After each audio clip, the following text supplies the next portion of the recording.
Hello बच्चा लोग, कैसे हो आप सब। हम लोग इलेक्ट्रोस्टैटिक्स के part 1 electric charges and field को डिस्कस कर चुके हैं, राइट। हमने उसमें आपकी बेसिक्स, जो कि सबसे ज़्यादा इंपॉर्टेंट है आपके 12th के लिए, चार्जेस को बहुत बेहतरीन तरीके से डिस्कस किया। साथ ही साथ मैंने आपसे मेंशन किया था मेथड्स ऑफ चार्जिंग, राइट। तो भाई वापस आ जाओ अपनी पढ़ाई की ओर। पार्ट 2 में आपको पूरा इलेक्ट्रिक चार्जेस एंड फील्ड में कंप्लीट करके दिखाऊंगी। एंड ऑल्सो आपको जितने भी कॉन्सेप्ट्स हैं वो कंप्लीटली दिमाग में सेट हो जाएंगे। मोर ओवर हम इस क्लास में डेरिवेशंस नहीं करने वाले हैं, फाइनल रिजल्ट्स के बारे में जानेंगे और ये भी जानेंगे कि उनका सिग्निफिकेंस क्या होता है, राइट। डेरिवेशंस के लिए आप हमारी और वीडियोस को देख सकते हैं, ओके। तो भाई स्टे ट्यून्ड और get ready for the lecture. आ जाओ बात करते हैं। तो हमने बात कर ली थी मेथड्स ऑफ चार्जिंग की, right. So methods of charging में हमने पहली बात करते हैं मेथड्स चार्जिंग बाय फ्रिक्शन। तो भाई फॉर इंसुलेटर्स हम फ्रिक्शंस को यूज़ करते हैं। और क्या होता है, जब किसी दो बॉडीज़ को हम, जो कि इंसुलेटर होता है, उसको कैसे चार्ज करते हैं, उसको थ्रू फ्रिक्शन। हम क्या करते हैं, दो बॉडीज़ को रब करते हैं, कुछ इलेक्ट्रॉन्स एक बॉडी से दूसरी बॉडी में ट्रांसफ़र हो जाता है। जिस बॉडी में ट्रांसफ़र होता है वो नेगेटिवली चार्ज हो जाती है और जिस बॉडी से ट्रांसफ़र होता है वो क्या बन जाती है, पॉजिटिवली चार्ज हो जाती है। आइए बात करते हैं आपको इंडक्शन के थ्रू। इंडक्शन थोड़ा सा आपका ऐसा चीज़ होता है जो थोड़ी सी आपको क्या होती है, समझने वाली होती है, राइट। तो इंडक्शन में क्या होता है बेटा, बिना दूसरी बॉडी को टच किए आप एक बॉडी को चार्ज कर सकते हैं। मान लीजिए आपको किसी भी बॉडी को कैसे चार्ज करना है। अच्छा, बिफोर इंडक्शन आपको समझना पड़ेगा कि कैसे किसी बॉडी को अर्थिंग करते हैं, बिकॉज इंडक्शन के मैटर में हमें अर्थिंग बहुत अच्छे से पता होनी चाहिए, तभी हम चीज़ों को कर पाएंगे। हमें पता है अर्थ के अंदर सरप्लस ऑफ इलेक्ट्रॉन्स होते हैं, सरप्लस ऑफ इलेक्ट्रॉन्स, राइट। तो अगर किसी बॉडी पे हायर पोटेंशियल है, यानी उसके अंदर ज़्यादा इलेक्ट्रॉन्स है, और अगर आपने उसको वायर से अर्थ के थ्रू कनेक्ट कर दिया तो इलेक्ट्रॉन सारे ट्रांसफ़र हो जाएंगे अर्थ पे। और अगर मान लीजिए कोई बॉडी लोअर पोटेंशियल्स पे है, तो आपको जितनी भी बॉडीज़ है, जितनी भी इलेक्ट्रॉन सरप्लस इलेक्ट्रॉन्स हैं फ्रॉम द अर्थ ट्रैवल हो जाएगी इस बॉडी पे। Eventually this body will get neutral. ये तो बात है अर्थिंग। तो अर्थिंग क्या होती है, किसी भी ऑब्जेक्ट को अगर आप एक वायर के थ्रू अर्थ से कनेक्ट कर देते हैं तो वो क्या कहलाता है, अर्थिंग, राइट। अब समझते हैं बेटा, हमारी किसी भी बॉडी को हम नेगेटिवली चार्ज कैसे करते हैं। तो नेगेटिवली चार्ज करने के लिए आपको लाना पड़ेगा एक पॉजिटिवली चार्ज रॉड। हाँ, पॉजिटिवली चार्ज रॉड, राइट। तो आपको करना क्या होगा, पॉजिटिवली चार्ज रॉड को उस बॉडी के पास लाना होगा जिसको आप चार्ज करना चाहते हैं। होगा क्या, पोलराइजेशन हो जाएगा, मतलब जो इलेक्ट्रॉन्स हैं वो क्या हो जाएंगे, अट्रैक्टेड हो जाएंगे इस रॉड की तरफ, बाकी अदर साइड पे अपने आप पॉजिटिव चार्ज इकट्ठा हो जाएगा, राइट। फिर होगा क्या, अगर आप इस एज पे जहाँ पे पॉजिटिव चार्ज इकट्ठा है वहाँ पे अर्थिंग जोड़ देते हैं, मतलब अर्थिंग कर देते हैं उस पार्ट को, तो ये वाला पोर्शन क्या होता है, लोअर पोटेंशियल पे रहता है, जिसकी वजह से ग्राउंड से इलेक्ट्रॉन्स इस बॉडी में आ जाते हैं, राइट। जब ग्राउंड से इलेक्ट्रॉन्स बॉडी में आ जाते हैं, उसके तुरंत बाद अगर आप अर्थिंग हटा दें और फिर आप इस रॉड को हटा दें तो आपकी बॉडी कैसी चार्ज मिलती है, आपको नेगेटिवली चार्ज बॉडी मिलती है। बात करें अगर सिमिलरली हम एक पॉजिटिव चार्ज रॉड बनाना चाहते हैं, पॉजिटिव चार्ज बॉडी बनाना चाहते हैं, तो आपको क्या लाना पड़ेगा, एक नेगेटिवली चार्ज रॉड को लाना पड़ेगा। जब आप नेगेटिवली चार्ज रॉड लेके आएंगे तो अगेन जो इलेक्ट्रॉन्स हैं उस न्यूट्रल बॉडी में रिपेल हो जाएगा और पॉजिटिव इस एज पे इकट्ठा हो जाएगा। अब इस पोर्शन को अगर आप ग्राउंड कर दें, अर्थ कर दें, तो क्या होगा, इसका पोटेंशियल ज़्यादा है, सरप्लस ऑफ इलेक्ट्रॉन इस ग्राउंड में चला जाएगा। और फिर अगर आप अर्थिंग हटा दें और फिर आप ये रॉड भी हटा दें जो कि चार्ज है, तो ये बॉडी कंप्लीटली आपकी पॉजिटिवली बॉडी में कन्वर्ट हो जाएगी, राइट। तो बिना छुए आपने किसी न्यूट्रल बॉडी को अर्थिंग की हेल्प लेके चार्ज कर दिया। यही एक तरीका है किसी भी बॉडी को इंडक्शन के थ्रू चार्ज करने का। अब बात करते हैं ऐसे इलेक्ट्रोस्टैटिक फोर्स ऑफ अट्रैक्शन की जो दो चार्जेस के बीच में होता है, जिसका फॉर्मूला दिया है हमारे कूलम साहब ने। क्या है वो कूलम साहब का फॉर्मूला, के फोर्स इज इक्वल्स टू के Q1 Q2 over R square. बहुत खास बात समझने वाली ये होती है कि ये दोनों ही चार्जेस क्या होते हैं बेटा, पॉइंट होते हैं और स्टैटिक होते हैं। स्टैटिक मतलब ये दोनों ही चार्जेस रुके हुए होते हैं और एक पॉइंट समान होते हैं, यानी एक पॉइंट पे अगर चार्ज रख दिया जाए तो उन दोनों के बीच में जो फोर्सेस होंगी वो कूलम्स लॉ के थ्रू होगी, जिसे आप कैसे लिख सकते हो, F is equal to K Q1 Q2 over R square, जहाँ K की वैल्यू है 9 into 10 to the power 9 metre square over newton metre square over coulomb square, right. बात करते हैं आगे। अगर इसे वेक्टर फॉर्म में रिप्रेजेंट करना होगा तो आपको पता है कि उसकी डायरेक्शन के अबाउट आपको एक पोजीशन वेक्टर या एक यूनिट वेक्टर यूज करना पड़ेगा, and eventually you will get the vector form of this formula. Boards के एग्जामिनेशन में आपसे 1 नंबर में ये क्वेश्चन पूछा भी जा चुका है कि कैसे हम कूलम्स लॉ को वेक्टर फॉर्म में रख सकते हैं। आप मुझे कमेंट सेक्शन में ये ज़रूर बताइएगा कि क्या कूलम्स लॉ न्यूटन के तीसरे नियम को फॉलो अप करता है कि नहीं। देखते हैं आप कितने बढ़िया तरीके से इस टॉपिक को समझे हैं, राइट। आइए बात करें प्रिंसिपल ऑफ सुपरपोजिशन की। तो प्रिंसिपल ऑफ सुपरपोजिशन बेटा ये कहता है कि दो चार्जेस हैं, उसके साथ में कुछ और चार्जेस भी आ जाएं तो इन दोनों चार्जेस की प्यार मोहब्बत में कोई कमी नहीं आएगी। यही बात है सिंपल सी principle of superposition.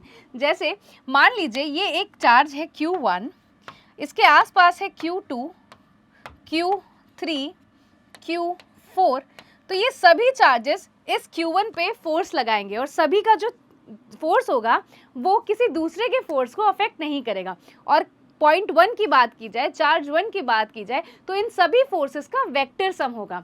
Vector sum क्यों होगा? क्योंकि force is itself a vector quantity, right. आइए बात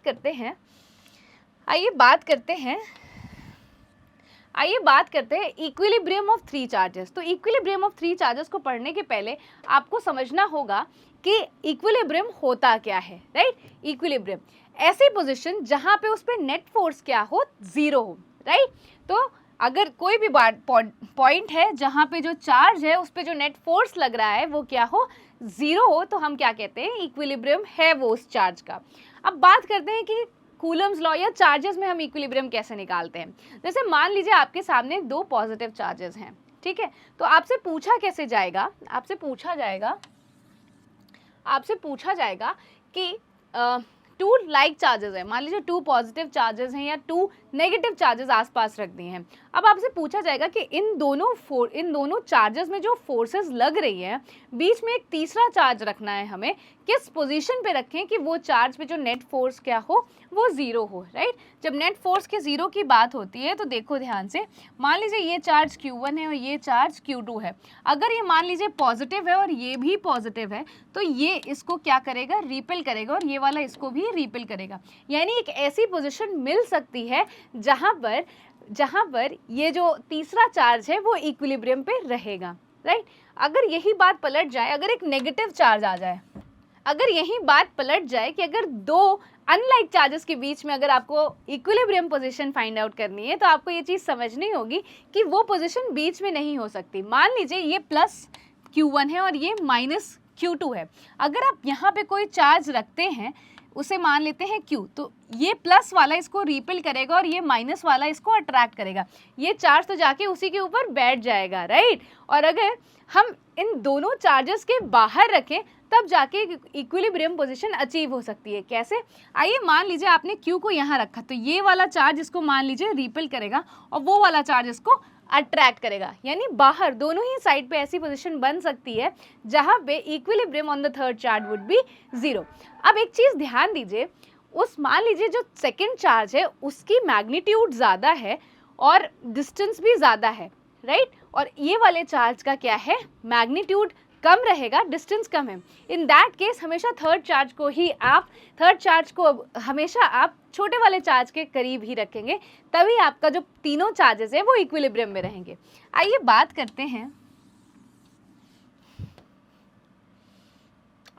करते हैं एक ऐसे शॉर्ट ट्रिक की जो मैं हमेशा अपने बच्चों को देती हूँ। कभी भी इक्विलिब्रियम अगर आपको निकालना है तो आप ये फॉर्मूला यूज कर सकते हैं, जहाँ Q1 आपका स्मॉलर चार्ज होता है और x डिस्टेंस होता है फ्रॉम स्मॉलर चार्ज। ये आपकी क्या बताएगा, इक्विलिब्रियम पोजीशन बताएगा। और are distance between Q1 and Q2 होता है। Q1 हमारा स्मॉलर चार्ज है, Q2 हमारा बिगर चार्ज है, राइट।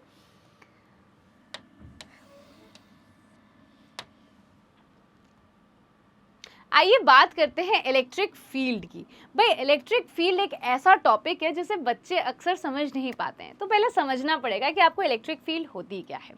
कोई भी चार्ज Q है, मान लीजिए ये एक चार्ज Q है, तो ये अपने अराउंड एक रीजन ऑफ फोर्स बनाता है। रीजन ऑफ फोर्स मतलब एक ऐसा एरिया, एक ऐसा रीजन रहता है हर चार्ज के आसपास जिस पे अगर कोई दूसरा चार्ज ला के रखा जाए तो it will experiences a force, right. तो ये जो फोर्स एक्सपीरियंस कर रहा है इसको आप क्या कहते हैं, इस पूरे रीजन को आप क्या कहते हैं, इलेक्ट्रिक फील्ड। अब एक पॉइंट आता है इलेक्ट्रिक फील्ड इंटेंसिटी। तो इलेक्ट्रिक फील्ड इंटेंसिटी ये होती है, पहले समझ लेते हैं। मान लीजिए ये एक चार्ज Q है, मान लीजिए ये एक चार्ज Q है, इसकी इलेक्ट्रिक फील्ड कुछ ऐसी है। आपको पता है कि अगर मैं दूसरे चार्ज को, मान लीजिए Q0 को यहाँ रखूँ, तो उस पर इलेक्ट्रिक फील्ड इंटेंसिटी ज़्यादा होगी, उस पर इलेक्ट्रिक फोर्स ज़्यादा रहेगा, क्योंकि inversely proportional force inversely proportional होता है आर स्क्वायर के। वहीं अगर आउटर साइड में रखूं तो उस पर फोर्स कम रहेगा। यानी इससे ये पता चलता है कि कोई भी चार्ज Q की जो फील्ड है वो इन्वर्सली प्रोपोर्शनल है आर के। जैसे जैसे चार्ज से दूर जाओगे उसकी इंटेंसिटी कम होती जाती है, और यही हमारा क्या कहलाता है बेटा, इलेक्ट्रिक फील्ड और इलेक्ट्रिक फील्ड इंटेंसिटी, राइट। अब बात करते हैं इसको रिप्रेजेंट करने की। तो ये भी एक वेक्टर क्वांटिटी और आप इसको इस फॉर्म में रिप्रेजेंट कर सकते हैं, ओके।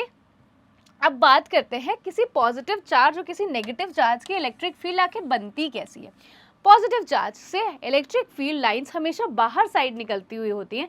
वहीं बात करें नेगेटिव की तो वो हमेशा टुवर्ड्स दी नेगेटिव चार्ज होती है। इसमें खास बात ये है कि मान लीजिए ये एक नेगेटिव चार्ज है, इसके ऊपर इलेक्ट्रिक फील्ड आपको निकालनी है। तो आपने क्या करना है, एक टेस्ट चार्ज यानी बहुत छोटा पॉजिटिव चार्ज इसके पास ला के रखना है और उसका नेचर देखना है। अगर वो चार्ज के करीब जा रहा है तो डेफिनेटली ये जो चार्ज होगा वो क्या होगा, नेगेटिव। और अगर वो टेस्ट चार्ज इस चार्ज के ऑपोजिट जा रहा है तो क्या होगा, वो एक पॉजिटिव चार्ज। तो इस तरह से आप डिटेक्ट भी कर सकते हैं टेस्ट चार्ज के थ्रू कि इलेक्ट्रिक फील्ड आखिर इलेक्ट्रिक चार्ज है कौन सा और उसका इलेक्ट्रिक फील्ड की लाइंस बन कैसे रही हैं।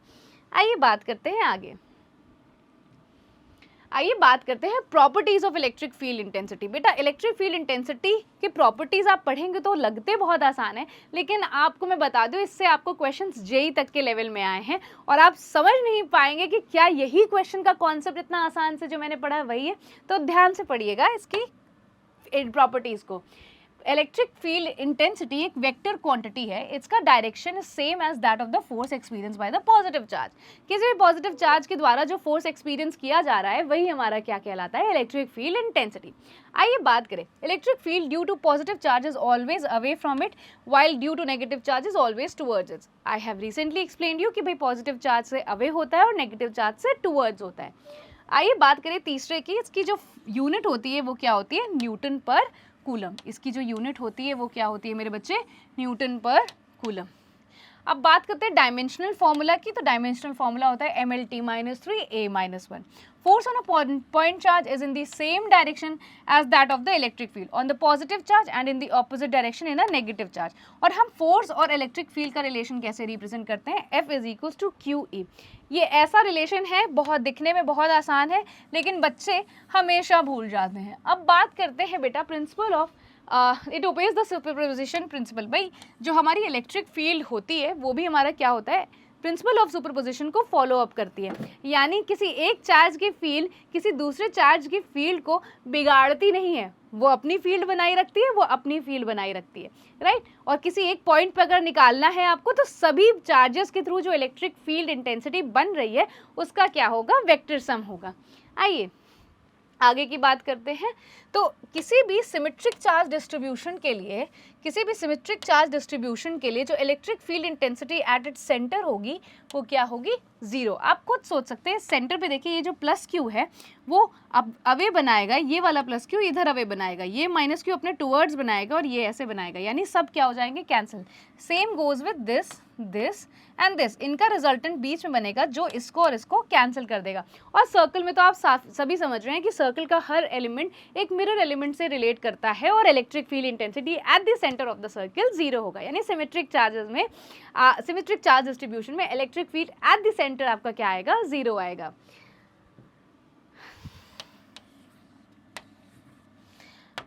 आइए बात करते हैं कॉन्टिन्यूअस चार्ज डिस्ट्रीब्यूशन की। तो कॉन्टिन्यूअस चार्ज डिस्ट्रीब्यूशन में आपको 3 तरह की बातें समझनी है, एक लीनियर चार्ज डेंसिटी, एक सरफेस चार्ज डेंसिटी और एक वॉल्यूम चार्ज डेंसिटी। अगर चार्ज यूनिफॉर्मली डिस्ट्रीब्यूटेड है किसी लीनियर ऑब्जेक्ट के ऊपर तो हम रिप्रेजेंट करते हैं उसे लैम्डा से, जो कि कहलाता है लीनियर चार्ज डेंसिटी, यानी चार्ज पर यूनिट लेंथ। अब बात करते हैं आपसे सरफेस चार्ज डेंसिटी। अगर चार्ज किसी शीट पे, किसी प्लेट पे यूनिफॉर्मली डिस्ट्रीब्यूटेड है तो हम क्या कहते हैं उसको, surface charge density. Charge per unit surface of area, formula होता है sigma is equals to Q by A. बात करते हैं वॉल्यूम चार्ज डेंसिटी की। तो भाई अगर कोई यूनिफॉर्मली डिस्ट्रीब्यूटेड ऑब्जेक्ट है जिसमें जो वॉल्यूम में जो चार्ज डिस्ट्रीब्यूटेड है वो इक्वल है, तो हम कैसे रिप्रेजेंट करते हैं, चार्ज पर यूनिट वॉल्यूम, जिसका फॉर्मूला होता है rho is equals to Q by V. बच्चे अक्सर कंफ्यूज हो जाते हैं कि भाई लीनियर कब यूज़ करना है, सरफेस कब यूज़ करना है, वॉल्यूम कब यूज़ करना है। तो अगर आपके पास कोई लीनियर ऑब्जेक्ट है तो उसमें आप लीनियर चार्ज डेंसिटी यूज़ करेंगे। कोई थिन शीट की बात हो रही है, प्लेट की बात हो रही है, सरफेस की बात हो रही है, तो आपको यूज़ करना है सरफेस चार्ज डेंसिटी। हाँ, अगर वॉल्यूम के अंदर भी चार्ज अच्छे से डिस्ट्रीब्यूटेड है तो भाई आपको लेके आना है वॉल्यूम चार्ज डेंसिटी, जो कि रो कहलाता है।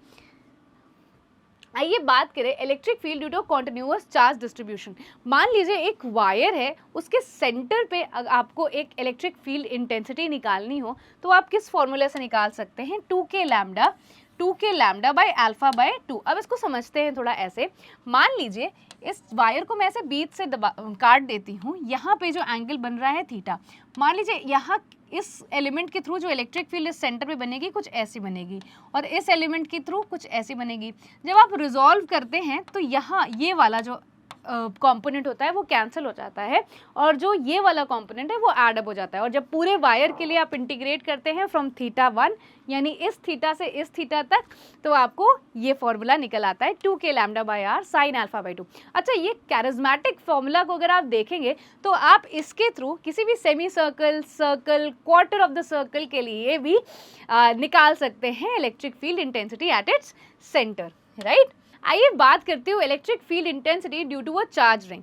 तो आपको एक चार्ज रिंग में यूनिफॉर्मली डिस्ट्रीब्यूटेड चार्ज मिला है और आपको उसके एक्सिस पे एक जगह पे इलेक्ट्रिक फील्ड इंटेंसिटी निकालनी है। आप कैसे निकालेंगे इस चार्ज, आप ऐसे सोचिए कि ये एक वायर है जिस पे यूनिफॉर्मली चार्ज डिस्ट्रीब्यूटेड है। एक्सिस पे जाएंगे तो ये वाला एलिमेंट अगर आप कंसिडर करते हैं तो उसकी इलेक्ट्रिक फील्ड कुछ इधर बनेगी और ये वाला उसका मिरर एलिमेंट यूज़ करते हैं तो उसकी इलेक्ट्रिक फील्ड उधर बनेगी। अगेन उसका जो साइन कॉम्पोनेंट होगा वो क्या हो जाएगा बेटा, कैंसिल आउट हो जाएगा। साइन कंपोनेंट क्या हो जाएगा, कैंसिल आउट हो जाएगा और कॉस कंपोनेंट्स क्या हो जाएंगे, ऐड हो जाएंगे। And again you will integrate it for the whole circle, whole ring, and you will get the answer as E. इसका फॉर्मूला हो जाएगा k cube X R square plus X square की power 3/2। और अगर आपको इसको वेक्टर फॉर्म में represent करना है तो आप देख सकते हैं कि ये x कोऑर्डिनेट पे लाई कर रहा है, x एक्सेस पे लाई कर रहा है, तो आप साथ में अगर आई कैप भी जोड़ दें तो इसका डायरेक्शन भी पता चल जाएगा। अच्छा बच्चों, ये बात बहुत ध्यान देना कि जहाँ पे भी मिरर एलिमेंट की बात होती है तो उसका एक कंपोनेंट एड अप हो जाता है और एक कंपोनेंट कैंसिल आउट हो जाता है, और आप इसे विजुअलाइज करेंगे तो आप देख भी पाएंगे, राइट। अब बात करती हूँ इसके ग्राफ की। तो E वर्सेस X का ग्राफ आप ऐसे देख सकते हैं कि जब आप सेंटर से शुरू करते हैं तो सेंटर पे, रिंग के सेंटर पे तो इलेक्ट्रिक फील्ड क्या होती है, 0। धीमे धीमे एक पीक बनता है जो कि बनता है R/√2 पे, एंड देन एक्सपोनेंशियली घटने लगती है। And same goes on the other side, यहाँ पे बनता है बेटा R/√2 पे मैक्सिमम बनता है, इलेक्ट्रिक फील्ड इंटेंसिटी मैक्सिमम होती है एंड देन अगेन वो डिक्रीज करने लगती है। अब बात करते हैं एक बहुत ही इंपॉर्टेंट टॉपिक की, जिसका नाम है इलेक्ट्रिक डाइपोल। तो भाई अगर 2 पॉइंट चार्जेस को हम छोटी सी डिस्टेंस से सेपरेट कर दे तो हम उसे क्या कहते हैं, इलेक्ट्रिक डाइपोल, जिसका फॉर्मूला होता है Q टाइम्स D। Q उसका मैग्नीट्यूड होता है और D क्या होता है, उन दोनों के बीच की डिस्टेंस, राइट। इसमें खास बात यह है कि दोनों का जो मैग्नीट्यूड है वो क्या होना चाहिए, सेम होना चाहिए। इसके डायरेक्शन की बात करें तो its direction, it is a vector quantity and its direction is from negative to positive, यानी -Q से +Q की तरफ ही डायरेक्शन होता है किसी भी डाइपोल का। यूनिट्स की बात करें तो कूलम मीटर होता है, और इसकी अगर डायमेंशन की बात करें तो लिख सकते हैं आप LTA, राइट। आइए बात करें किसी डाइपोल की वजह से उसके एक्सिस पे कोई अगर चार्ज रखा जाए, एक टेस्ट चार्ज रखा जाए, तो उसके एक्सिस पे इलेक्ट्रिक फील्ड कितनी निकलती है। तो भाई इसको आप निकाल सकते हैं 2kPr r² - l² का होल स्क्वायर। और अगर आपको ये पता है कि जो डिस्टेंस है वो पॉइंट की बहुत ज़्यादा है, तो वो इलेक्ट्रिक फील्ड कुछ इस तरीके से रेड्यूस हो जाती है 2kP/r³। मैंने बहुत खास बात बोली, उसे ध्यान दीजिएगा। अगर ये चीज़ मेंशन नहीं है कि जो डिस्टेंस है वो बहुत दूर है, तो आपको फॉर्मूला ये वाला यूज़ करना है। लेकिन अगर ये बोल दे कि जो डिस्टेंस है बहुत दूर है, तो आपको फॉर्मूला कौन सा यूज़ करना है, 2kP/r³। अब बात करते हैं बेटा at a point equatorial line पे लाई करता है। मान लीजिए ये एक डाइपोल है, उसकी इक्वेटोरियल लाइन पे आपको इलेक्ट्रिक फील्ड निकालनी है। तो आपको क्या करना होगा, आपको एक वैसे ही कंपोनेंट लेंगे आप, और आपको पता चल जाएगा उसके थ्रू इलेक्ट्रिक फील्ड। तो उस पॉइंट पे कितना आएगा बेटा, -kP/r³। इसका डेरिवेशन काफ़ी अच्छा है, आपके बोर्ड पॉइंट ऑफ व्यू से वेरी गुड है। तो कई बार आप उसको प्रैक्टिस कर लीजिएगा, और अगर आपको उसकी भी डिटेल वीडियो चाहिए तो मुझे कमेंट सेक्शन में ज़रूर बताइएगा, राइट। आइए बात करते हैं electric field due to dipole में किसी जनरल पॉइंट के लिए अगर आपको नेट इलेक्ट्रिक फील्ड निकालनी है, तो उसका फॉर्मूला कुछ kP/r³ + 3 cos² थीटा होता है। और उसका एंगल क्या होगा, क्योंकि एक वेक्टर क्वांटिटी बनेगी, तो उसका एंगल होगा E परपेंडिकुलर E पैरेलल, जो कि होता है 1/2 tan थीटा। आइए बात करते हैं किसी यूनिफॉर्म इलेक्ट्रिक फील्ड में कैसा डाइपोल पे कैसा फोर्स लगता है।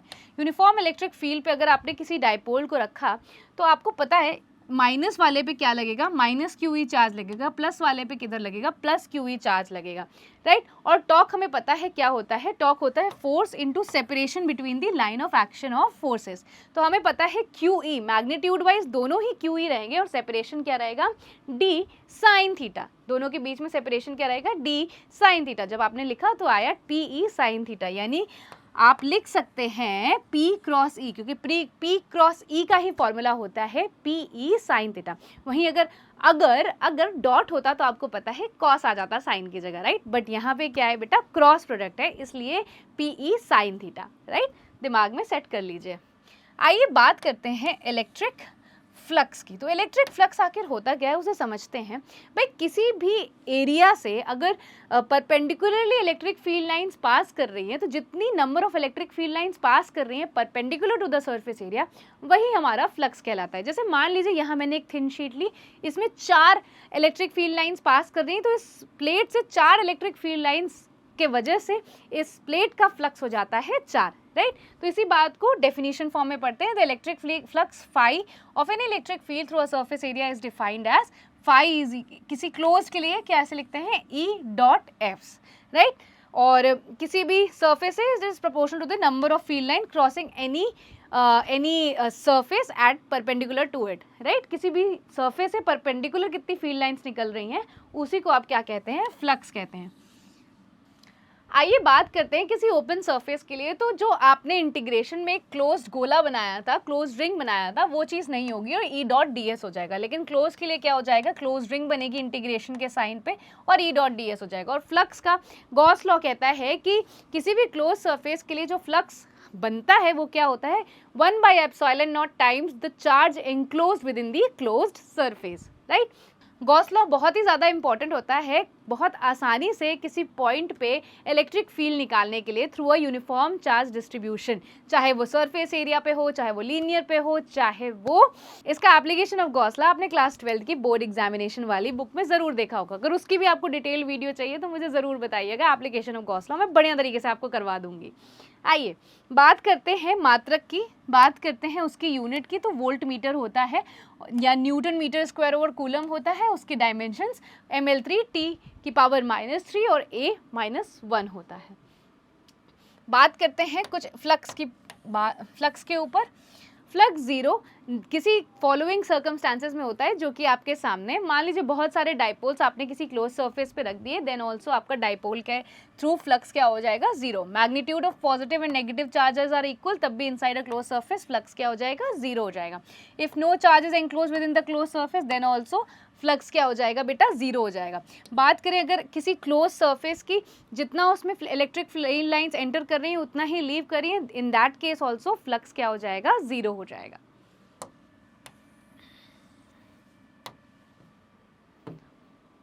अब गॉस थ्योरम की बात करते हैं, जो मैं अभी आपको थोड़ी देर पहले बता रही थी। The total flux link with a close surface is 1/ε0 times the charge enclosed by the close surface. तो हमें पता है कि फ्लक्स क्या होता है, E.ds। किसी क्लोज सरफेस के लिए आप क्या लगा देंगे, इसकी क्लोजनेस दिखाने के लिए रिंग लगा देंगे इंटीग्रेशन के साइन पे, वो होता है 1/ε0 time the charge enclosed within the surface. जितने चार्जेस अंदर होंगे उन्हीं चार्जेस के थ्रू फ्लक्स लाइंस को आप कंसिडर करेंगे। वहीं बात करें इस इलेक्ट्रिक फील्ड की, तो ये इलेक्ट्रिक फील्ड उन सभी चार्जेस की वजह से होगा, चाहे वो अंदर हो चाहे वो बाहर हो, राइट। तो ये हो गया आपका बेटा गॉस सरफेस। कुछ कैरेक्टरिस्टिक्स है गॉसियन सरफेस की, वो जान लीजिए। जो फ्लक्स होता है Gaussian surface is independent of its shape, ठीक है।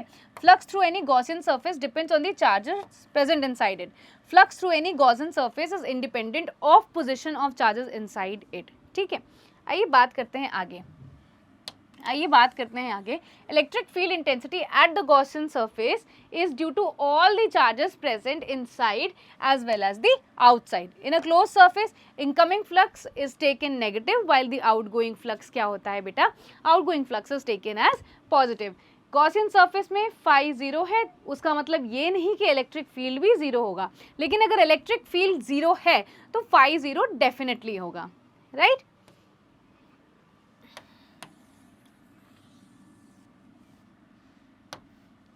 ये कुछ ऐसी क्लोज्ड बॉडीज हैं जिनके थ्रू आपको electric field lines, total flux link with be zero. तो भाई जितनी फील्ड लाइंस एंटर हो रही है उतनी ही लीव कर रही हैं, सेम गोज विद दैट।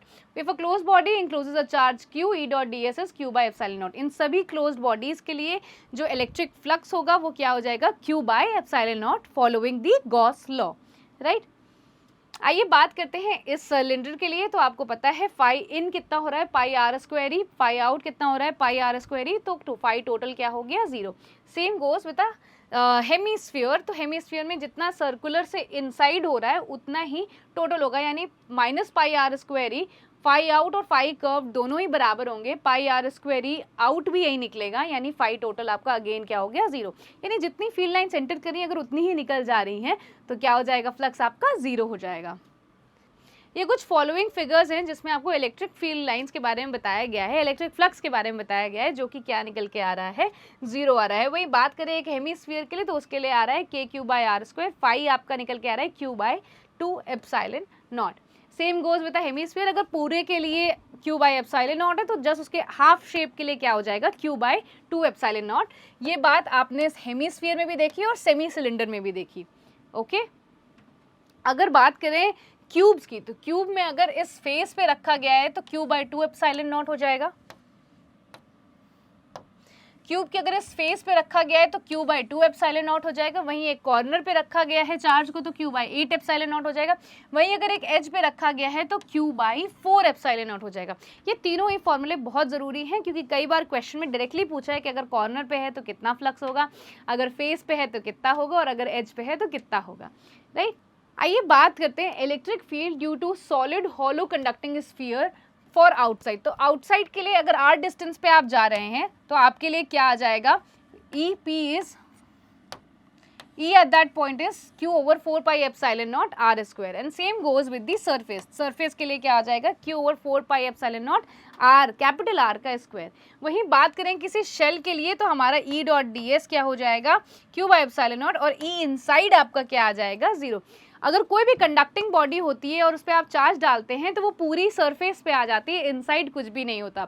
वहीं बात करें अगर नॉन कंडक्टिंग ऑब्जेक्ट की तो चार्ज होता है वो वॉल्यूम इनसाइड से पूरा बाहर तक निकलते हुए डिस्ट्रीब्यूटेड होता है और इन दैट केस आपका ई इनसाइड 0 नहीं होता है. बट सिंस ये कंडक्टिंग स्फीयर है, हॉलो भी अगर हॉलो नॉन कंडक्टिंग का केस है तो भी आपको पता है कि ई इनसाइड क्या हो जाएगी 0 हो जाएगी.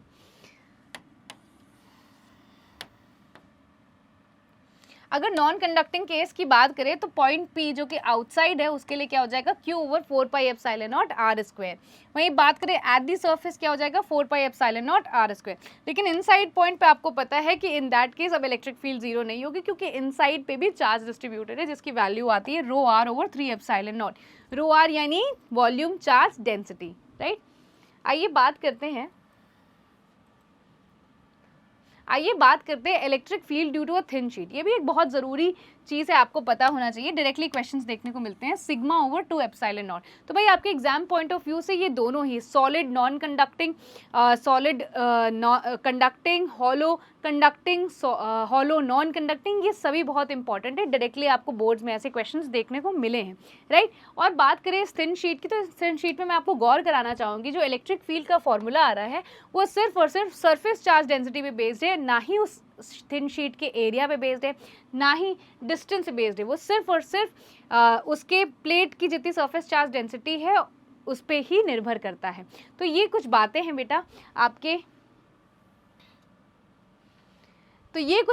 बेटा आपके गॉस लॉ के एप्लीकेशंस की, जिसके वजह से आपने इतनी सारी वैल्यूज़ किसी यूनिफॉर्म डिस्ट्रीब्यूशन के लिए निकाल दी. गॉस लॉ का एप्लीकेशन बहुत ही इंपॉर्टेंट है आपके बोर्ड पॉइंट ऑफ व्यू से एंड फॉर दिस रीज़न आपका इलेक्ट्रिक चार्जेस एंड फील्ड का जो बुलेट कॉन्सेप्ट्स है वो कंप्लीट होते हैं.